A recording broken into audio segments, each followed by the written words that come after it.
Ankleshwar B division પોલીસે રાજપીપળા ચોકડી પાસે આવેલ વર્ષા હોટલ સામેથી કન્ટેનર ઘાસની ઘાસડીની આડમાં લઈ જવાતા વિદેશી દારૂ ભરેલ કન્ટેનર સાથે ચાલકને 35 લાખથી વધુના મુદ્દામાલ સાથે ઝડપી પાડી કાયદેસરની કાર્યવાહી હાથ ધરી છે।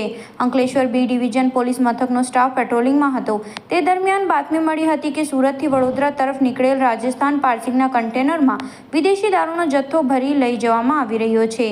જેવી બાતમીના આધારે પોલીસે રાજપીપળા ચોકડી પાસે આવેલ વર્ષા હોટલ સામે વોચ ગોઠવી હતી। તે દરમિયાન બાતમીવાળું કન્ટેનર આવતા પોલીસે તેને અટકાવી અંદર તપાસ કરતા તેમાં રહેલા ઘાસની ઘાસડીની આડમાં સંતાડેલ વિદેશી દારૂની 5940 નંગ બોટલ મળી આવી હતી। પોલીસે 24,78,000નો દારૂ અને 10 લાખનું કન્ટેનર તેમજ ઘાસની ઘાસડી મળી કુલ 35,02,000નો મુદ્દામાલ કબજે કર્યો હતો અને ટ્રક ચાલક હરિયાણાના મેવાત સ્થિત કોલગાંવ મસ્જિદ પાસે રહેતો મુસ્તકીમ શૌકત ખાનને ઝડપી પાડ્યો હતો। જેની પૂછપરછ કરતા તેના મિત્ર આદિલ ખાનના કહેવાથી વિદેશી દારૂ સેલવાસથી શાહરૂખ નામના ઈસમના માણસે ભરી આપ્યો હતો અને સાકિર નામના ઈસમને આપવાની કબૂલાત કરી હતી। જેના આધારે પોલીસે વધુ તપાસ શરૂ કરી છે।